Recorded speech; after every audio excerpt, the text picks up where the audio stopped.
नमस्कार, आप देख रहे हैं डीडी टुडे न्यूज और मैं हूं आपके साथ ज्योतिका। आइए रुक करते हैं खबर की ओर। प्राइमरी स्कूलों के साथ साथ प्रबंधकीय माध्यमिक विद्यालयों में भी छात्रों की संख्या कम होने पर कार्रवाई करे सरकार। प्राइमरी स्कूलों के साथ साथ माध्यमिक विद्यालयों में भी गिरती है छात्र संख्या को देखते हुए सरकार आवश्यक कार्रवाई करे। सबसे बुरी हाल प्रबंधकीय माध्यमिक विद्यालयों का है, जहां पर शिक्षक और कर्मचारी विद्यालय कैंपस में बैठकर वेतन लेते हैं। उक्त बातें प्रसिद्ध समाजसेवी और पूर्व स्वास्थ्य निरीक्षक अनिल कुमार पांडे ने एक प्रेस वार्ता में बताया। डीडी टुडे न्यूज के लिए देवरिया से विवेकानंद उपाध्याय की खास रिपोर्ट। वर्तमान समय में देवरिया जनपद के पडरी पांडे गांव में मौजूद हूं, जो सलेमपुर ब्लॉक में स्थित है। यहां के सुप्रसिद्ध समाज सेवी और पूर्व स्वास्थ्य निरीक्षक श्री अनिल कुमार पांडे जी से मुलाकात हुई है और मैं इनसे जानना चाहता हूं कि महोदय कि इस समय जो शिक्षा की गिरती स्तर है, इस पर आपका क्या विचारधारा है। नमस्कार पांडे जी। नमस्कार सर, मेरा नाम अनिल कुमार पांडे है जी। मैं पूर्व स्वास्थ्य निरीक्षक रहा हूँ। इस समय वर्तमान में भी पूरे जिले का मास्टर ट्रेनर हूँ जी। उसके अलावा हर जगह विद्यालयों में, चाहे वो ग्रामीण क्षेत्र के विद्यालय हों या शहरी क्षेत्र के विद्यालय, हर जगह बच्चों के द्वारा जो है मैं निबंध और कला प्रतियोगिता का कार्यक्रम चलाता रहता हूँ। अपने पेंशन से बच्चों के लिए जो है इनाम और उसके साथ साथ में जो है प्रमाण पत्र वितरण का कार्यक्रम मैं करता रहता हूँ। क्योंकि शिक्षा से जुटे होने के कारण मैं कई विद्यालयों की स्थिति को देखने के बाद मैं ये सोचा कि क्या इस तरह का सौतेला व्यवहार जो है क्यों किया जा रहा है कि प्राइमरी स्कूलों को जो है इस तरह विलीन करने की बात चल रही है। आखिर माध्यमिक विद्यालय जो भी हैं, जहाँ की बच्चों की संख्या 0 के बराबर ही है, बैठ कर के दुनिया भर का पैसा टीचर्स लोग ले रहे हैं, तो आखिरकार गवर्नमेंट का ध्यान इस पर क्यों नहीं है। सर, एक चीज़ हम जान लेना चाहेंगे, जैसे अभी आपने कहा कि प्राथमिक विद्यालयों के जहाँ बच्चे कम हैं, उस विद्यालय को दूसरे विद्यालय में कन्वर्ट करके उस विद्यालय को बंद किया जा रहा है जी। और सर, यह आपके दिमाग में कैसे बात आ गई सर कि यह प्रक्रिया माध्यमिक शिक्षा परिषद में भी होनी चाहिए? क्योंकि माध्यमिक शिक्षा परिषद में भी कई बार कई विद्यालयों में मैं गया हूँ जी, देखा हूँ कि वहाँ भी बच्चों की संख्या कम है जी। और सब विद्यालय एडेड विद्यालय है, पैसा वहाँ खूब खुलेआम मिल रहा है सबको जी। तो पैसे का सदुपयोग होना चाहिए जी। अगर किसी विद्यालय में 20 ही बच्चे हैं जी, कक्षा 6 से लेकर के इंटरमीडिएट तक जी, तो कम से कम मेरा ख्याल है कि एक महीने में उस विद्यालय को 20 लाख से ऊपर की जो है सैलरी मिलती होगी जी। तो क्या 20 बच्चों पर 20 लाख रुपया खर्चा करना जी। ये कहाँ का न्याय कहता है और कहाँ का ये उचित कार्यक्रम है।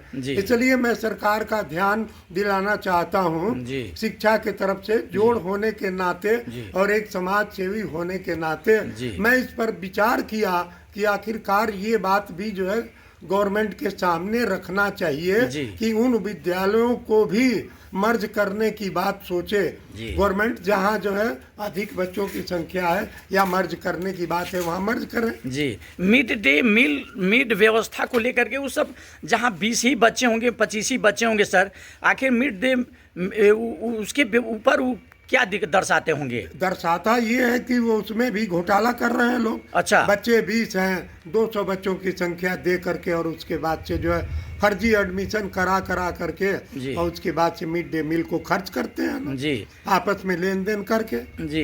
अक्सर करके मैं देखा हूँ विद्यालयों में। हाँ। और आंखों देखी हुई बात को मैं बोल रहा हूँ जी। सर, एक चीज़ और आपसे हम लोग जान लेना चाहेंगे, चूंकि आप समाज सेवी हैं, विद्यालयों में आपका कार्यक्रम लगा करता है, बच्चों और अभिभावकों का उत्साह वर्धन करते रहते हैं सर, तो प्राइवेट विद्यालय में बच्चों की संख्या अधिक दिखाई देती है, जबकि अशिक्षित मतलब कम पढ़े लिखे शिक्षक हैं, इंटर बीए ऐसे बीएससी इतने तक पढ़े हैं, और हाई स्कूल इंटरमीडिएट कॉलेज में BSc BEd MSc BEd MA BEd तमाम डिग्री होल्डर हैं, लेकिन फिर भी सरकारी विद्यालयों में बच्चे नहीं जाते हैं। प्राइवेट विद्यालय की अपेक्षा वहाँ बहुत नगण्य है बच्चों की संख्या। इस विषय पे क्या कहना चाहेंगे सर? इस विषय पर मैं यही कहना चाहूँगा कि वहाँ के जो शिक्षक वर्ग है जी, जो पेमेंट वाले लोग हैं जी, जो प्राइवेट विद्यालय जी। है तो प्राइवेट विद्यालय में भले कम सैलरी मिले जी या थोड़ा कम जो है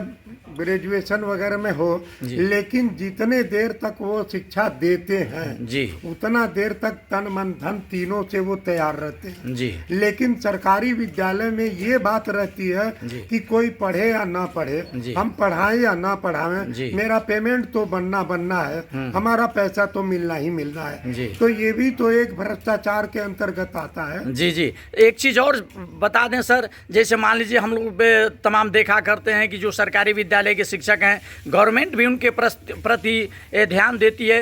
प्रति वर्ष क्या कहा जाए, वो बढ़ोतरी कुछ पेमेंट का होता है, बढ़ोतरी किया करती है सर। लेकिन प्राइवेट विद्यालयों जो शिक्षक ऐसे बिना पेमेंट पा करके अपने घर को चले जाते हैं, तो इस विषय पे सरकार से क्या कहना चाहेंगे सर? इस विषय पर भी मैं सरकार से ये कहना चाहूँगा जी। कि कम से कम ऐसे व्यक्तियों को और ऐसे विद्यालयों पर जी सरकार अपना विशेष ध्यान दे करके, जी और जिन विद्यालयों में मैं तो अक्सर देखा हूँ कि तमाम ऐसे प्राइवेट विद्यालय हैं जी जिनका सेंटर 35 सालों से जी लगातार चला आ रहा जी। है और वो हर तरह की व्यवस्था कर रखे जी। हैं, अपना सीसीटीवी कैमरा और जो भी है जी। वहाँ कोई भी कभी भी जो है नकल की प्रक्रिया का कोई विद्यालय भी चल रहे हैं, और सरकारी विद्यालय होते हुए भी कई ऐसे विद्यालय हैं जहाँ की सेंटरें नहीं रहता है जी। और उसके बाद वहाँ किसी भी प्रकार का सीसीटीवी कैमरा वगैरह लगवाने की जो है जहमत लोग नहीं लेते हैं। जी वहाँ के प्रबंधक और वहाँ के प्रिंसिपल गैर जिम्मेदाराना अंदाज से जो है उसको अवॉइड करते हैं जी। कि हमारे यहाँ ये कौन बवाल मोल लेने जाए, जी। हम जो है इस तरह का व्यवस्था नहीं रखेंगे, हमारे यहाँ सेंटर नहीं रहेगा। जी जी आगे सरकार से अपनी विचार को, जैसे तमाम आप जैसे प्राइमरी विद्यालय से लेकर के हाई स्कूल इंटरमीडिएट कॉलेज विद्यालयों की चर्चा आपने किया सर, समस्या को आपने दिखाया। इस समस्या को लेकर के माननीय उत्तर प्रदेश के हमारे यशस्वी मुख्यमंत्री योगी आदित्यनाथ जी से क्या मांग करना चाहेंगे सर? मैं योगी आदित्यनाथ जी से मैं मांग यही करना चाहूँगा जी कि जो भी इस तरह के विद्यालय हैं जहाँ बच्चों की संख्या ज्यादा है, जी पढ़ाई अच्छी होती है तभी तो बच्चों की संख्या ज्यादा है। जी अगर उस विद्यालय में खेल होती, जी मैंने पढ़ाई नहीं होती तो इतने बच्चे रहते नहीं। जी इसका इस खबर में बस इतना ही। बने रहिए डीडी टुडे न्यूज के साथ।